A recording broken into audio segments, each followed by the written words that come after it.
Boa noite, pessoal. Tudo bem com vocês? Como é que vocês estão? O conteúdo da nossa live é sobre como a matéria surgiu no universo. Esse que é o tema para a gente conversar hoje, tá? Então fica ligado aí e se você tiver perguntas, vai colocando no chat que no final da live eu respondo várias perguntas. Então a gente termina o conteúdo, a gente fica batendo um papo aqui. Você coloca suas perguntas e eu vou respondendo, tá bom, gente? Então vamos para o tema da noite, né? Como surgiu a matéria no universo, gente? É uma pergunta super importante dentro do contexto da teoria do Big Bang, tá? A teoria do Big Bang, ela faz uma previsão de como que a matéria surge no universo, tá? O ponto de partida para a gente entender isso é entender que uma das previsões mais importantes do Big Bang é que o universo teve um início quente. E ali se aplicam de modo especial as regras da mecânica quântica. As leis da mecânica quântica, elas são leis que regem o mundo micro, mas em especial quando as partículas estão muito próximas e também tem muita energia, né? Então, o Big Bang, como ele prevê que o universo teve um início quente, para a gente poder descrever essas circunstâncias, a gente vai precisar de mecânica quântica. O Big Bang é uma teoria que usa muita mecânica quântica. Mas por que que o Big Bang, a teoria do Big Bang, prevê que o universo teve um início quente? Bom, primeiro, o que que é exatamente essa teoria do Big Bang? A teoria do Big Bang é uma teoria que surgiu há mais ou menos 100 anos atrás para explicar um fato observacional e também uma previsão teórica. O fato observacional é de que quando a gente observa as galáxias, pega um telescópio e mede, né, a velocidade das galáxias em relação a nós, a gente percebe que as galáxias, em geral, com poucas exceções, estão se afastando da gente. Então, quando eu olho uma galáxia, eu vejo que ela está se afastando de mim. E tem uma regra muito importante nesse afastamento. A gente diz uma lei, né? Quanto mais longe essa galáxia está de mim, mais rápido ela se afasta. As galáxias próximas se afastam com uma certa velocidade, mas as mais distantes, mais rápido. A velocidade aumenta com a distância. Essa lei de afastamento se chama lei de Hubble-Lemaître, tá? Em homenagem aos dois físicos, dois cientistas aí que descobriram essa lei. O Hubble fez a descoberta experimental, ele mediu a distância e a velocidade de afastamento das galáxias em 1929, e o Lemaitre fez a descoberta do ponto de vista teórico, usando as equações da relatividade geral do Einstein. Em 1927, ele previu que o universo deveria estar se expandindo, que é a explicação que a gente dá para o fato das galáxias estarem todas se afastando. Então, as galáxias se afastam da gente porque o universo está aumentando de escala. Os objetos todos se afastam uns dos outros. Essa é a observação, o ponto de partida da teoria do Big Bang. Mas olha, se os objetos hoje se afastam uns dos outros, se afastam de nós, significa que no passado eles estiveram mais próximos uns dos outros. E num passado ainda mais distante, ainda mais próximos. Então, quando a gente vai voltando o filme do universo no passado, a gente descobre que ele num passado cada vez mais distante, ele estava muito mais concentrado. E não só concentrado, também estava muito mais quente. É uma analogia que a gente pode pensar nisso em termos de uma analogia, tá? Com um gás. Se você pega um recipiente e coloca um gás nesse recipiente e você comprime esse recipiente, essa energia que você dá ao comprimir o recipiente, né, vai fazer com que o gás esquente. Então ele aumenta de temperatura. Se a gente expandir esse recipiente, o gás vai esfriar, tá bom? É uma analogia, não é exatamente isso que acontece com o universo, mas a ideia, a analogia, a comparação serve para a gente entender o efeito, tá? Então, quando o universo era muito jovem, ele era muito comprimido, muito denso, a gente fala, e muito quente. Essa é uma previsão muito importante da teoria do Big Bang, porque nessa circunstância acontecem vários tipos de reações nucleares, vários fenômenos quânticos acontecem nesse sistema. O Lemaitre previu isso, ele entendeu isso. Como eu disse, ele fez a previsão da expansão do universo em 1927. Em 1931, 4 anos depois, ele publicou um outro artigo sobre esse tema, usando justamente a mecânica quântica para tentar estudar esse início quente do universo. Só que em 1931, a mecânica quântica e a física nuclear, elas estavam apenas engatinhando ainda, né? A gente estava começando a entender alguns dos fenômenos quânticos mais importantes, mas o Lemaitre já estava ligado, já estava atento a isso, né? E ele publicou um artigo na Nature, que é uma das revistas mais prestigiosas que existem, né, mais prestigiadas que existem na ciência, né? E nesse artigo ele pegou algumas ideias da mecânica quântica e tentou estudar esse início quente. Agora, a partir da década de 40, década de 50 em diante, em especial, final da década de 40, vamos lá, tá? Final da Segunda Guerra Mundial, os físicos tiveram um ganho muito grande em conhecimento de física nuclear. Você sabe, você lembra, né, da história, infelizmente, né, aconteceu o uso de armas nucleares, né, justamente no final da Segunda Guerra Mundial, 1945. Então, na década de 40, houve um grande esforço, um grande investimento em pesquisa nuclear, que acabou terminando com as armas nucleares, mas também teve como lado positivo uma espécie de alvorecer da física nuclear. Por volta dessa época, a gente conseguiu melhorar muito os modelos de como era a previsão para o universo lá no comecinho, o universo quente, tá? Então, por volta da década de 40, a gente entendeu o seguinte, olha só, que legal. A gente entendeu que o universo teve um começo muito quente, a chamada teoria do Big Bang, né, prevê isso. Esse começo muito quente, primeiro formou uma série de partículas fundamentais aqui, tá? Várias partículas fundamentais. Você está vendo aqui elétrons, quarks, muons, taus, neutrinos, várias pósitrons, partículas de carregador portadoras de força, fótons. Todas essas partículas foram criadas nos primeiros instantes do universo aqui. Aqui é menos, é 1/10 de bilionésimo de segundo. Todas essas partículas foram criadas. Depois começaram a se formar partículas mais pesadas.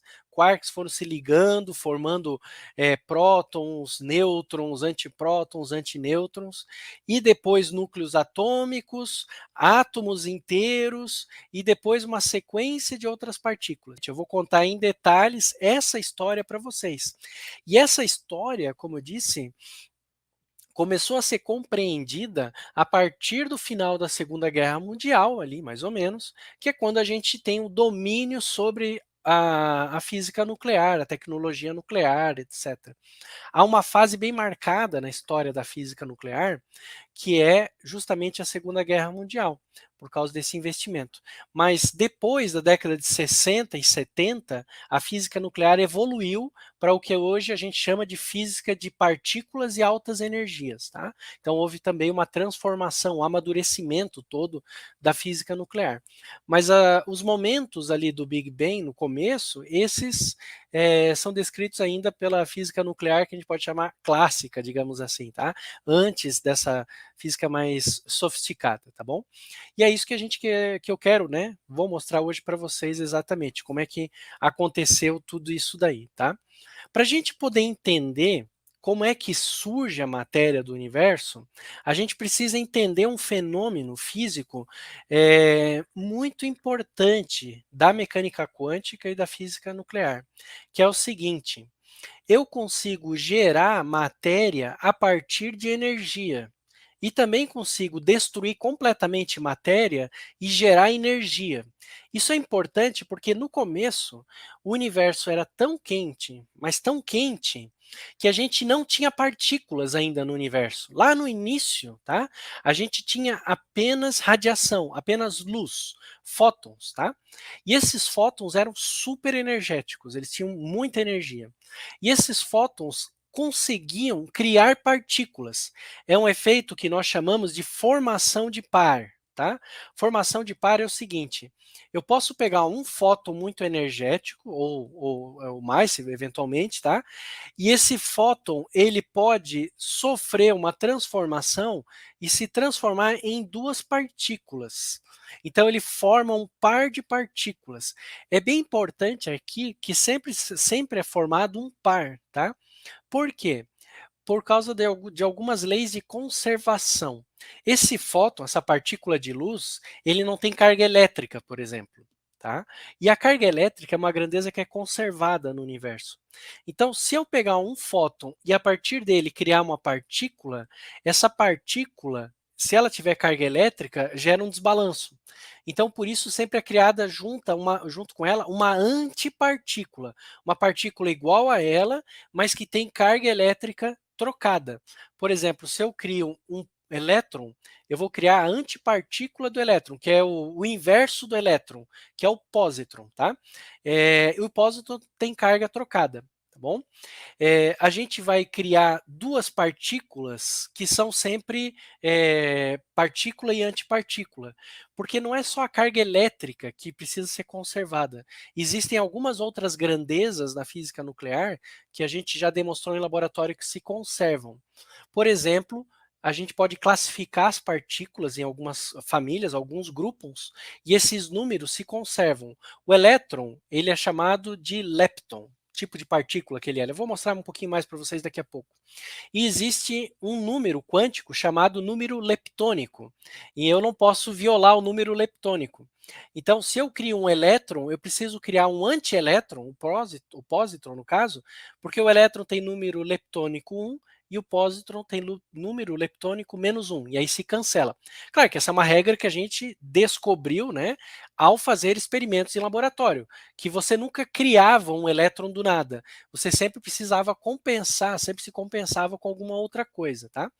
Mas a formação de pares é o fenômeno que deu origem, no começo do universo, às primeiras partículas. Tá? Então eu pego um fóton, uma partícula de luz muito energética, e ele sofre um processo, um processo bem de física quântica mesmo, em que surge duas partículas.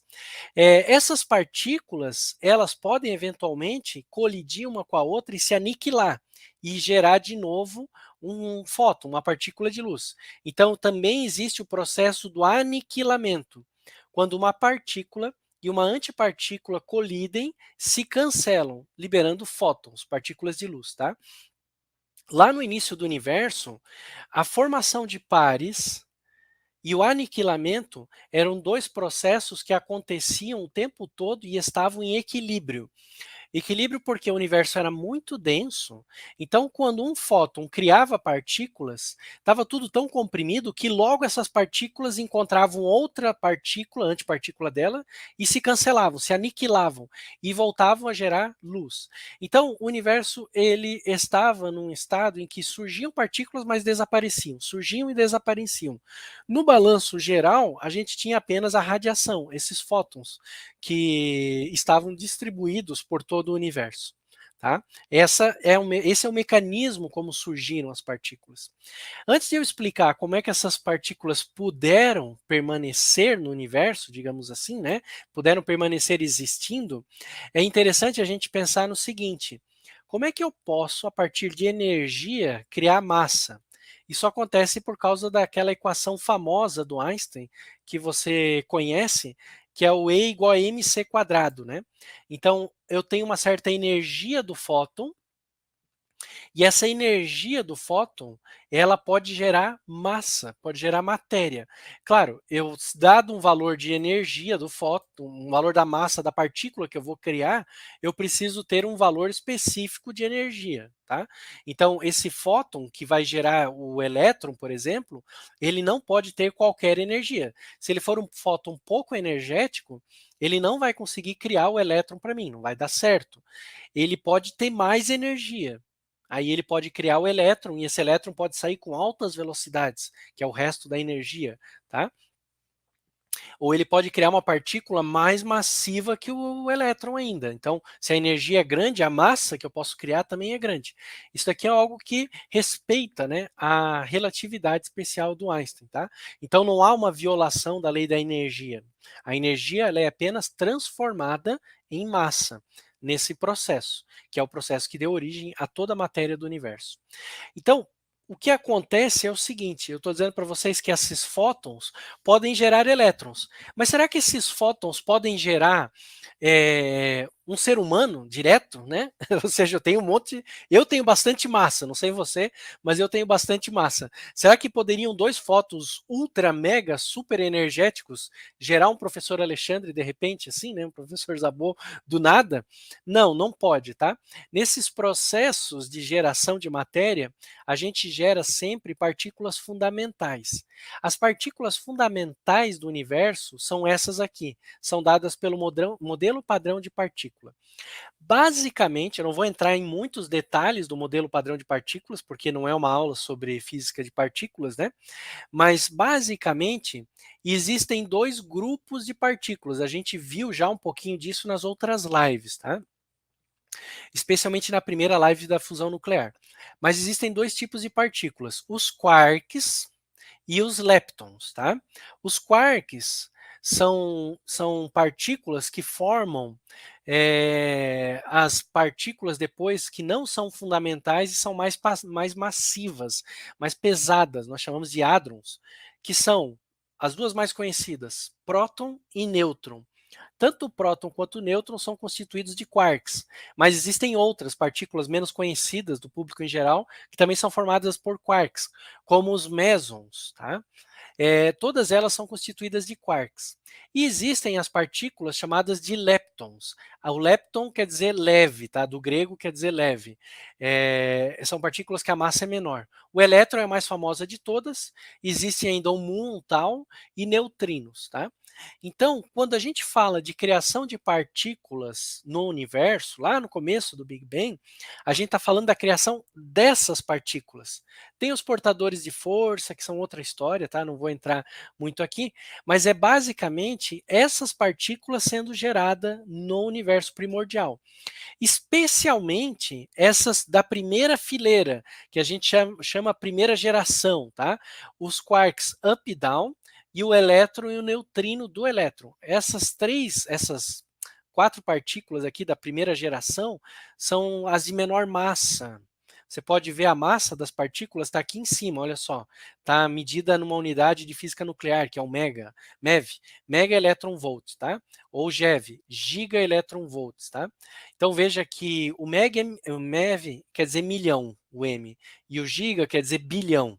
Então essa partícula ela é mais de 1000 vezes menos massiva do que a outra, tá? Então essas partículas da primeira geração são mais leves do que as outras e por isso é mais fácil de gerar elas a partir dos fótons. Eu consigo gerar essas partículas com fótons menos energéticos do que eu precisaria para gerar as partículas das outras gerações, da geração 2 e geração 3, tá? Então, lá no comecinho do universo, eram geradas essencialmente, criadas essas partículas a partir dos fótons. E do agrupamento dessas partículas que a gente foi criando o resto da matéria do universo. Eu vou mostrar para vocês, vou contar para vocês como é que aconteceu isso daí, tá bom?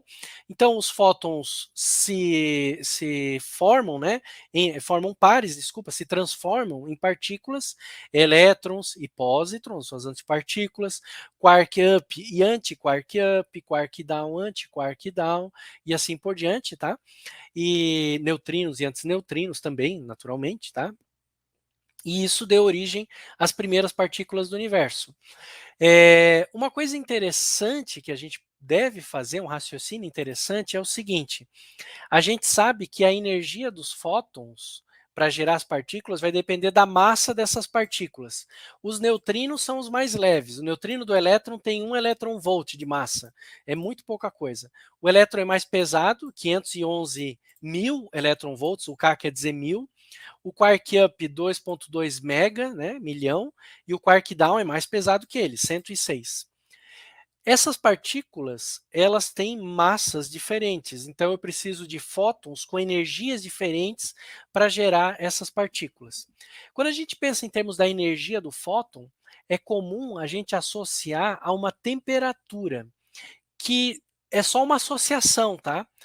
Seria o seguinte, se eu tivesse, o fóton é partícula de luz, né? Se eu tivesse um material emitindo luz, que temperatura esse material precisaria estar para emitir um fóton com essa energia de luz? A gente pode fazer essa associação, dá para fazer essa conta, é só uma analogia, tá? Mas ajuda a gente a ter ideia da escala de tamanho dessa energia. Para gerar neutrinos, se eu tiver fótons gerados por um corpo a 11.604 kelvins, eu sou capaz de gerar neutrinos. Então não é preciso um corpo muito quente para gerar fótons com essa energia aqui. Para gerar um elétron, eu já preciso de temperaturas enormes, 6 bilhões de Kelvin. 6 bilhões de Kelvin é muito mais do que a temperatura no interior das estrelas, por exemplo. Então, nem mesmo estrelas geram fótons lá no núcleo delas capazes de gerar elétrons. Os quarks são mais massivos, então a temperatura fica muito maior, muito mais do que isso aqui ainda, tá? Ficam temperaturas absurdas. Mas isso dá uma ideia da energia que estava disponível no começo do universo para gerar fótons capazes de gerar essas partículas, tá bom? Então, quando a gente pensa em termos da gênese de partículas, tem uma escala, ou melhor dizendo, uma sequência de processos que vai dar origem a essas partículas. Esses processos a gente pode mapear numa tabelinha como essa daqui, olha só. Tempo está aparecendo aqui, ó, 0 segundos, 10 na menos 43 segundos, trilionésimos de trilionésimos de trilionésimos de trilionésimos de trilionésimos de segundo. Tá? Depois 10 a menos 4 segundos já no caso, seria 0,1 milissegundo, já é um número mais razoável. 10 na 2 segundos, 100 segundos. Aqui seriam 50 mil anos. Cada época dessa marca um período onde a gente estuda os fenômenos nucleares que estão acontecendo em formação de partículas. Bem lá no comecinho, uma era que para nós é desconhecida, chama era de Planck. A escala do universo tinha valores tão absurdos que a nossa física é totalmente incapaz de descrever o que acontecia lá. A gente só tem especulações. Na verdade, inclusive depois da era de Planck, teve um período aqui em que supostamente todas as forças da física estariam unificadas devido à grande energia, e a gente também só tem uma vaga ideia dessa época. A gente começa a entender o que aconteceu no começo do universo a partir daqui, que é a era dos quarks. Por que que a gente começa a entender? Porque na era dos quarks, a escala de energia, de temperatura, tá? Energia disponível, é semelhante à energia disponível nos maiores aceleradores de partículas que a gente tem. Então a gente consegue entender a física desse período aqui, porque a gente consegue gerar quarks em aceleradores de partículas e a gente consegue estudar como eles interagem, tá? Então existiu uma época que foi praticamente desde o início do universo aqui, como a gente consegue conceber, né? Porque 10 a menos 35 é muito pequeno, até mais ou menos, como eu disse, 0,1 milissegundo, que é o período em que os quarks se formaram. Todos os quarks, todos aqueles quarks da tabela que eu mostrei antes, mas especialmente esses dois primeiros aqui, a primeira geração, tá? Nesse período que os quarks se formaram, o que que aconteceu? Nesse processo de o fóton se transformar em partícula, enquanto isso acontecia, como eu disse, havia no começo do universo um equilíbrio. Eu gerava as partículas e depois elas colidiam, se destruíam. Mas esse equilíbrio ele foi quebrado porque o universo estava expandindo. Então, um universo na expansão, ele fica menos denso, fica mais difícil de uma partícula colidir com a outra, porque começa a ter mais espaço para elas se espalharem, e o universo também fica mais frio, ele esfria quando expande. Então, os fótons, eles vão baixando a temperatura, vão criando as partículas. E aí essas partículas, elas colidem menos, e esses fótons ficam menos energéticos, e aí eles param de criar essas partículas, também novas partículas, então há a criação de partículas, e depois os fótons já não têm mais energia para criar novas partículas. As que foram criadas ficaram, permaneceram lá, tá? Então há esse período aí dos quarks, em que o universo criou todos esses quarks aqui, tá? Antes disso, ele tinha criado muitos neutrinos. Mas os neutrinos é um negócio meio fora da casinha, porque eles não interagem muito, tá? Então, outra história. Depois, o universo criou os leptons, né? Os leptons foram criados. Os leptons, os elétrons, especialmente, eles interagem muito fortemente, tá? Então, por causa da interação que é forte entre os leptons, era mais fácil de destruir eles. Mesmo o universo não sendo muito denso, eles se encontravam e se destruíam. Eles sofrem intensas atrações eletromagnéticas, tá? E também interações nucleares, através da força fraca. Então eles acabam se destruindo muito fácil. Demorou para os leptons, que fazem parte, são os elétrons, por exemplo, ficarem estáveis no universo. Mas houve essa era, e por volta de 100 segundos depois do Big Bang, os leptons permaneceram, não se destruíram mais. Então vão surgindo partículas, e conforme as condições do universo vão mudando, essas partículas vão permanecendo, não vão mais se aniquilando e gerando radiação de novo, tá? Os leptons, eles interagem muito, e por isso eles ficaram um pouco mais tardiamente estáveis, permaneceram no universo. Mas chegado o final desse período da criação dos leptons, 100 segundos, então o universo estava repleto de partículas fundamentais aqui, ó, principalmente essas, tá? Uma sopa de partículas. Isso estava mostrado nessa imagem aqui, ó. Uma sopa de partículas fundamentais, tá? Então a gente tinha várias partículas fundamentais, mas nenhum núcleo atômico e menos ainda átomos, tá? Não existiam ainda partículas maiores e núcleos atômicos. Essas partículas, elas na verdade se formavam e eram destruídas continuamente pelos fótons, que eram energéticos, e quando encontravam uma partícula estável, quebravam elas.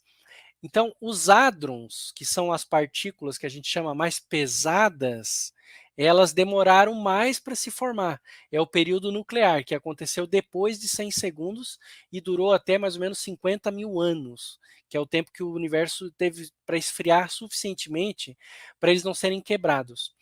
Os hadrons são todas as partículas que são formadas por quarks. Esses quarks, que a gente tinha visto aqui no modelo padrão, eles não ficam livres, viajando sozinhos pelo universo.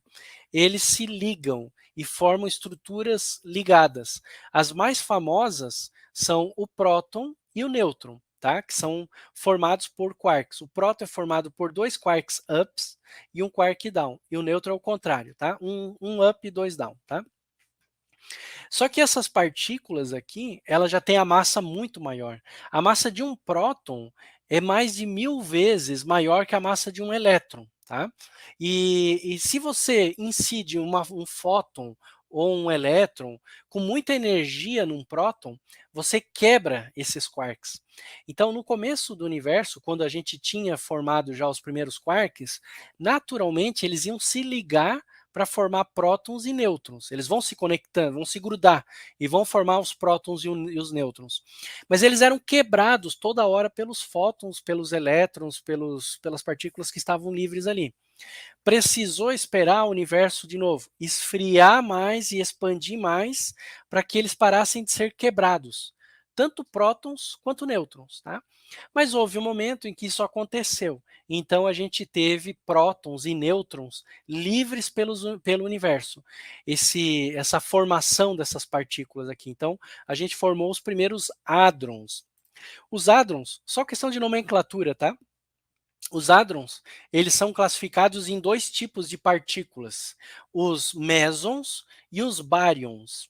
Os mesons são partículas que têm quark, mas só dois quarks, em geral um quark e um antiquark, tá?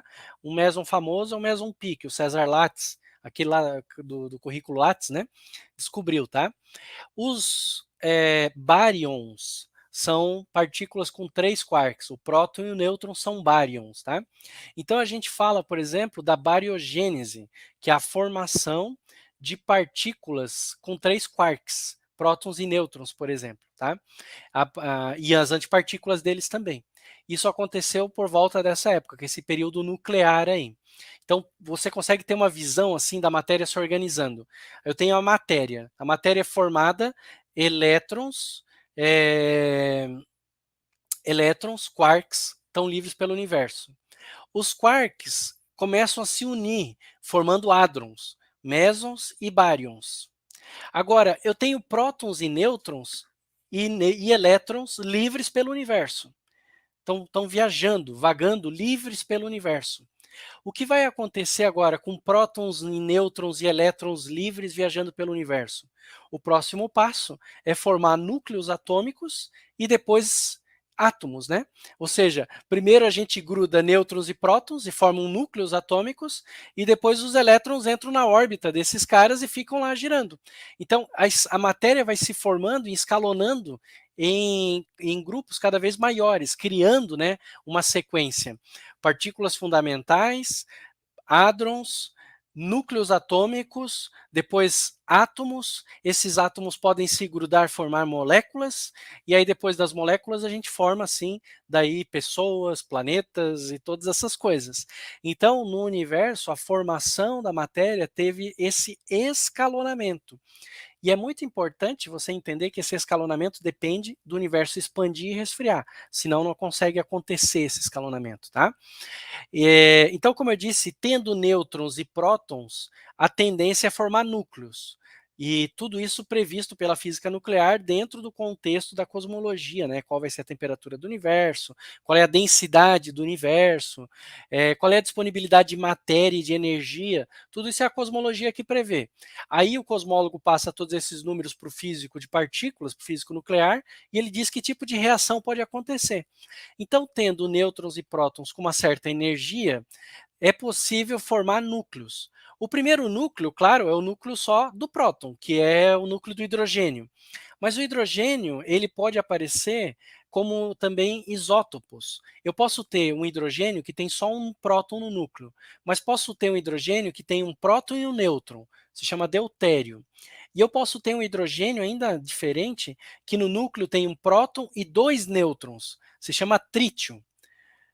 Hidrogênio, deutério e trítio são todos isótopos. Eles formam o mesmo elemento químico, porque tem só um próton no núcleo.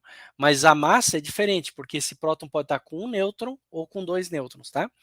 Então, o primeiro núcleo um pouquinho maior que se forma é quando um nêutron se gruda num próton, pela força nuclear, né, que a gente viu na primeira aula. Então, quando próton e nêutron se unem, a gente forma um deutério. Essa união, ela libera um pouco de energia, tá? O deutério tem um pouco menos de energia. Essa energia é liberada na forma de radiação gama, luz, tá? Fótons, tá? É, esse fóton tem uma energia bem alta até, tá? 2 MeVs. 2 MeVs é uma baita energia.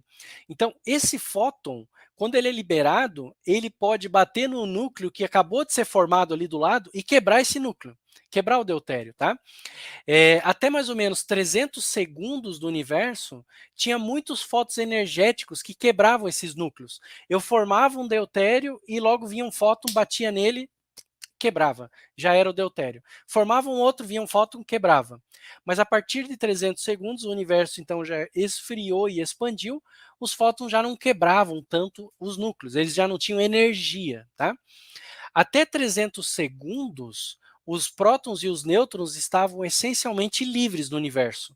Então eu não conseguia formar estados ligados, núcleos de estados ligados de nêutron e próton, seja deutério, trítio ou núcleo maior mesmo, tá? Não conseguia formar, vinham fótons e quebravam. Mas em 300 segundos, a partir de 300 segundos, a gente já teve vários deutérios ligados. E aqui tem um número mágico, uma coincidência cósmica muito importante. O nêutron, quando ele está livre, não está junto no próton, no núcleo, ele é uma partícula instável. O nêutron decai e se transforma num próton, num elétron e mais um neutrino. Ele não é estável se ele fica sozinho.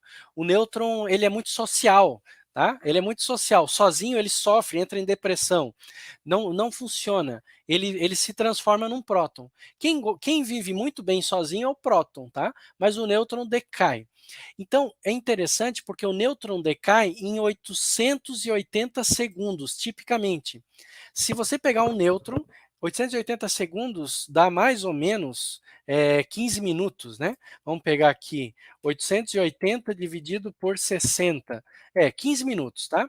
Então, em 15 minutos, mais ou menos, o nêutron vai se transformar num próton.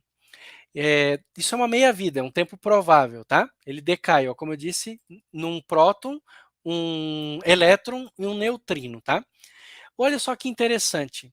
Se o universo tivesse demorado muito para esfriar, né, os nêutrons estariam essencialmente livres, porque o universo, toda vez que formasse um núcleo de deutério, vinha um fóton e quebrava ele. Então, se o universo tivesse demorado muito mais que 300 segundos para esfriar, todos os nêutrons teriam se transformado em prótons. Se por outro lado o universo tivesse esfriado muito rápido, a gente teria um monte de nêutrons disponíveis para formar deutério. Mas os nêutrons, mas o universo se esfriou de maneira que em 300 segundos eu já tivesse muito nêutron ligado com próton, e acabou funcionando que em 300 segundos ainda havia um nêutron para cada 7 prótons livres no universo. Então eu tinha uma sopa onde a gente tinha um nêutron e 7 prótons livres. Olha o que eu consigo montar com um nêutron e 7 prótons livres. Eu consigo fazer o seguinte, olha só. A gente consegue imaginar o seguinte, cada bolinha verde aqui é um próton. Então, é um nêutron e 7 prótons, ó, 7 prótons, 7 bolinhas verdes e um nêutron. Vamos pegar um outro grupo de um nêutron e 7 prótons. O que dá para a gente montar nesse Lego aqui? A gente pode fazer o seguinte, nêutron e próton forma um deutério, que é um núcleo pesado de hidrogênio, tá? Um próton junto com o nêutron. Esse outro grupo também formou um deutério. Esse deutério, ele pode se unir e formar um hélio 4. E aí me sobra hidrogênio, que é o próton, hidrogênio, que é o núcleo com só o próton, e um hélio 4, esse núcleo que eu tenho 2 prótons e 2 nêutrons, tá? Se a gente faz as contagens aqui, a gente tem o seguinte, olha só, 14 prótons livres mais 2 nêutrons livres formam 12 hidrogênios e 2 deutérios. Mas esses 2 deutérios vão acabar se formando num hélio. Então, quando eu tenho 14 prótons livres e 2 nêutrons livres, que era o que eu tinha no começo do universo, eu formo com eles 12 hidrogênios e um hélio. Se a gente faz a razão entre a massa de hélio formada para a massa total, a gente descobre que no começo do universo, uma previsão da teoria do Big Bang, 25% da massa deveria ser de hélio. O resto é hidrogênio, tá? Essa é uma previsão muito precisa da teoria do Big Bang, que é a quantidade original de hidrogênio e hélio no começo do universo. E a gente não deve formar núcleos mais pesados do que isso no começo do universo. Por quê? Quanto mais pesado é o núcleo, mais fácil eu quebrar ele. Tem mais partículas, mais fácil eu quebrar ele com um fóton, tá? Eu incido um fóton e eu quebro esse núcleo.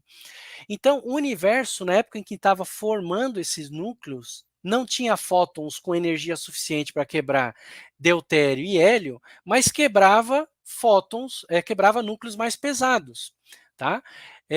De maneira que era muito improvável eu formar um núcleo mais pesado. Ele se desfazia, não existia.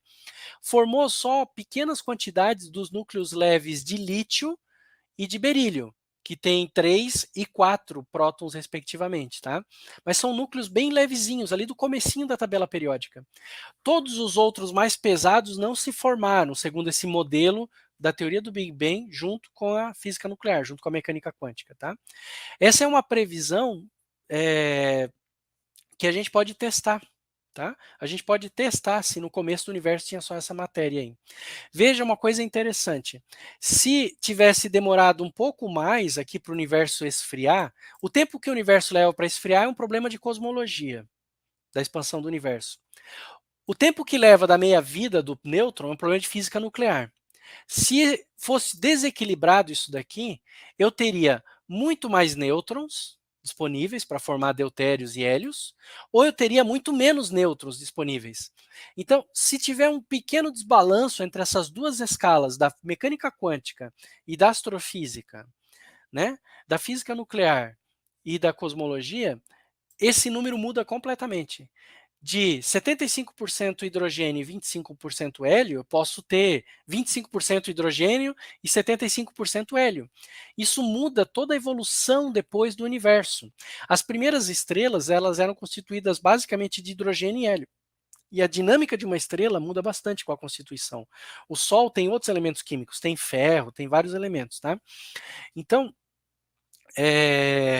pequenas alterações iriam resultar numa história química bem diferente para o nosso universo. Mas como eu estava dizendo para vocês, a gente consegue testar essas coisas. Como é que a gente testa? A ideia é a seguinte: a gente pega uma região do universo bem distante e que tenha gás, de preferência um gás mais primordial possível, né, o hidrogênio e o hélio gerado lá no Big Bang, e estuda a luz desse gás. Para estudar a luz desse gás, a gente vai, em geral, precisar que a luz de estrelas próximas passem por esse gás. E a gente vai tentar medir a composição química desse gás. É muito importante que esse gás ele esteja desassociado das estrelas. Nessa imagem está tudo misturado, nem uma imagem verdadeira, isso é uma coisa feita por computador, mas o ideal seria uma nuvem de gás primordial, onde nunca surgiu uma estrela ali no meio, para não bagunçar a química do negócio, e atrás dele tem estrelas, que a luz só passa por ali para a gente poder estudar as propriedades. E a gente conseguiu identificar algumas regiões dessas, tá? De gás primordial. E a composição bate certinho com a previsão da teoria do Big Bang e da física nuclear, mecânica quântica e astrofísica, tá? Esses são experimentos que a gente faz com astrofísica, mede essa composição. Isso é uma coisa que a gente vai poder melhorar bastante agora, gente, com o James Webb. Porque o James Webb, ele é capaz de observar objetos lá no começo do universo, porque ele observa no infravermelho, tem um espelho grande, né? Então a gente consegue ver nuvens primordiais realmente, tá? E a gente pode melhorar essas medidas, essas previsões aqui. Tá joia, gente? O Luciano fez uma pergunta aqui que é o seguinte: prótons e nêutrons não possuem uma superfície. Isso, não tem superfície. Tá certo, Luciano. Eles poderiam ficar trocando quarks similares entre si? Sim, podem, Luciano, isso acontece. Mas acontece até, inclusive, dos quarks interagirem entre si sem se trocarem, mas mudarem o tipo do quark, tá? Então, eles podem interagir entre si, sim. Eles podem formar estados ligados, onde eu tenho uma partícula, né? É como se fosse uma espécie de molécula, mas é um nome ruim, né? Mas a gente pode formar um estado intermediário, semi-ligado desses sistemas, tá? Tem várias interações possíveis aí, bem interessantes de acontecerem, tá? O Gilmar está perguntando assim: se o nêutron decai num próton, elétron e neutrino, o que aconteceu com os quarks que constituíam o nêutron? Os quarks que constituíam o nêutron, Gilmar, deixa eu abrir a imagem aqui para te explicar isso aí. Espera aí, deixa eu carregar a imagem aqui do slide da aula para te mostrar, para ficar mais fácil de entender. Aqui, ó. O que acontece é o seguinte, olha só. O nêutron, deixa eu ampliar o tamanho dela. O nêutron, quando ele decai num próton, veja que eles são parecidos, ó. O próton tem 2 quarks up, que é o verde, e um quark down. O nêutron tem um up e 2 down. O que acontece é que um quark down do nêutron decai num quark up. Olha a tabelinha aqui em cima. Cadê a tabelinha? Tá aqui em cima. O quark down decai num quark up. A massa do quark down é maior que a massa do quark up. Então, o que acontece é o seguinte, olha só. Um quark down do nêutron, ele decai num quark up que tem massa menor. A diferença de massa é o elétron que sai e o neutrino. Então, o que acontece é que o quark transforma de tipo. Os quarks podem sofrer transição de um tipo de quark para outro tipo de quark, tá? É isso que está acontecendo, Gilmar.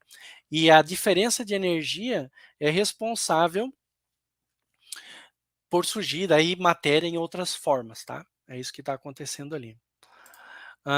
O Diego está colocando o seguinte: por que no início só houve formação do hidrogênio L, traços do lítio? Não teria sido possível em algum momento formar todos os elementos, tal qual as supernovas fazem? Não, Diego, porque acontece o seguinte: na medida em que o universo, quando o universo estava formando esses primeiros núcleos, os fótons eram muito energéticos. Qualquer núcleo maior era quebrado, partia em outros núcleos, tá? Então não se formavam, eram quebrados. Depois, o universo expandiu e para formar um núcleo maior, a gente precisa aproximar os núcleos menores uns dos outros. É o problema da fusão nuclear lá nas estrelas que a gente viu na live de segunda-feira. Então o universo já tinha crescido, já não aconteciam essas aproximações com tanta frequência e nem energias necessárias para formar núcleos maiores. Isso só acontece realmente num cenário como esse das supernovas, tá? Por isso que não se formaram os núcleos maiores. O Leonardo está perguntando se tem como estimar o tamanho inicial do universo nos primeiros nanosegundos de vida. Leonardo, tem, mas não é o tamanho do universo todo. A gente não faz ideia, não temos como calcular o tamanho do universo todo. A gente consegue calcular só o tamanho de uma parte do universo, que a gente chama de universo observável, que é a região do universo que a luz teve tempo de chegar até a gente. Então a gente consegue calcular o tamanho desse universo sim, tá? Mas do universo todo não dá. O Luiz colocou o seguinte: no início do universo, apesar da grande energia concentrada, tudo era escuro, certo? Em que momento se fez a luz? Exatamente, Luiz. No começo só havia energia disponível, nem mesmo os fótons. Isso é uma verdade, é uma previsão da física teórica, só que num regime em que a gente não conhece exatamente as leis da física. Seria aquele regime aqui, deu. Seria o regime dessa fase aqui, cadê a tabelinha? Aqui, ó. Dessa fase aqui das grandes unificações, tá? Então, os fótons, eles surgiram em algum momento nesse período aqui. E, para ser sincero, a nossa física não descreve bem essa época. Então, a gente sabe que foi por ali, mas a gente não tem uma noção clara de quando isso aconteceu. De como e quando isso aconteceu. A gente precisa de uma física, de uma mecânica quântica, uma leis da física para condições extremas, coisa que a gente não tem hoje porque os nossos laboratórios não chegam nessas condições tão extremas assim, tá? O Luciano comentou o seguinte: o que mantém os prótons e nêutrons unidos no núcleo são os mesmos gluons que unem os quarks, que formam prótons e nêutrons. Exatamente, Luciano. Na verdade, o como a gente viu, o próton e o nêutron não são partículas fundamentais, né? São constituídos por esses quarks. Então, as interações dos prótons e dos nêutrons, na verdade, são interações dos quarks. Então é por isso que acontece isso, tá, Luciano? Quem está interagindo são os quarks. O próton e o nêutron é só aquele estado ligado maior que a gente vê. É como um elétron. Desculpa, é como um átomo, pensa num átomo. Quando a gente olha um átomo, ele na verdade é um estado ligado de duas partículas, elétron e próton e nêutrons, né? Teria ali, né? Então, o que a gente vê é o total, né? Mas a gente sabe que lá dentro tem aquelas interações. Então, o átomo interage com o campo elétrico e magnético, não porque o átomo interaja diretamente com isso, mas as partículas dele interagem, os elétrons, os prótons, né?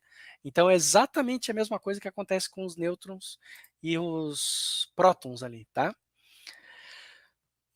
Alguém tinha feito uma pergunta aqui, bem interessante. Aqui, o Jorge perguntou aqui, ó. Se quark tem carga elétrica? Tem sim, Jorge. Quark tem carga elétrica. Deixa eu botar aqui a figura aqui para vocês verem. Os quarks têm cargas elétricas e elas são fracionárias, estão aparecendo aqui, ó. O quark up tem carga elétrica 2/3 da carga fundamental do elétron, né? O charme e o top 2/3, e os outros têm carga menos 1/3. Então, quando você pega, por exemplo, o próton.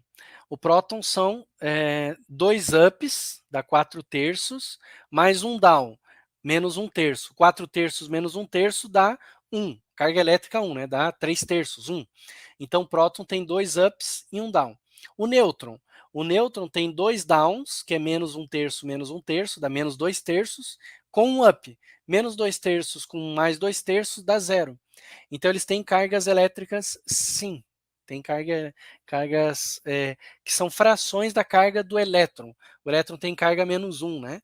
Então, daí são frações que se compõem dessa maneira. A carga elétrica fundamental, a gente, desde a época do Millikan, né, do Robert Millikan, aquele físico americano que mediu a razão entre a carga elétrica e a massa do elétron, a gente achava que a carga elétrica fundamental era a carga do elétron, que é a mesma do próton. Mas depois que a gente descobriu os quarks, a gente descobriu que a carga elétrica fundamental não é, né? A carga elétrica fundamental seria ali dos quarks, tá bom? O professor Paulo Basso, tudo bem, Paulo? Paulo sempre por aí. Professor, assim como os processos quânticos explicam o surgimento da matéria, também ajudam a explicar anomalias de ausência de matéria, como no vazio de Bose? Olha, de certa maneira sim, tá, Paulo? Porque uma coisa que a gente não falou aqui, né, poderíamos falar, isso aí seria um tema de cosmologia, na verdade. Na mentoria de cosmologia moderna, a gente fala sobre isso em mais detalhes. Existem flutuações na quantidade de matéria que vai ser criada em várias regiões do universo. Então, por um processo que é explicado pela chamada teoria da inflação cosmológica, que é um assunto que eu falo na mentoria de cosmologia, tá? Por um processo que é explicado, previsto na inflação cosmológica, quando o universo começou a formar matéria, em algumas regiões tinha mais energia disponível para formar matéria. Se formou mais matéria, maior densidade. Em outras regiões tinha menos energia disponível. Isso é completamente aleatório. Quem descreve essa aleatoriedade são as leis da mecânica quântica. Então, essas regiões vazias aí que você fala, são regiões do espaço onde tem menos matéria, tá, pessoal? Elas são evolução dessa expansão do universo. Então, tem regiões que ficaram com mais matéria, são concentrações maiores de matéria hoje, e regiões vazias. Lá no começo do universo, então, é exatamente isso que você está colocando, Paulo. Havia essas flutuações quânticas e essas regiões vazias eram regiões onde tinha menor densidade de matéria. Só que a gente não pode esquecer que tem todo o processo de evolução do universo. Então a matéria se deslocando, sendo atraída gravitacionalmente, uma coisa junta com a outra para poder contar a história do universo, tá? O Bruno perguntou o seguinte: qual era o efeito e influência da gravidade nos quarks e nos leptons de primeira geração logo após o período de Planck? Então, Bruno, é muito pouca, tá? A gravidade é uma força, das todas as forças da natureza, a gravidade é a menos intensa. E nessa época, as partículas estavam muito próximas. A força eletromagnética é de longe muito maior que a gravitacional. Mesmo você tendo altas densidades de partículas, a eletromagnética vence muito porque elas estão muito pertinho umas das outras, tá? A gravidade se torna importante no nosso contexto de hoje, que o universo é essencialmente neutro e as partículas estão muito longe umas das outras. E aí a gravidade acaba ganhando das outras forças. Por quê? Apesar de ela ser menos intensa, ela se manifesta em escalas muito grandes. Então, nessa época aí, a gravidade, como na física de um acelerador de partículas e tal, era irrelevante. Ainda nessa época, a gente tinha todas as forças nucleares também, porque as partículas com frequência se aproximavam muito. Então, não contava muito aí, tá bom?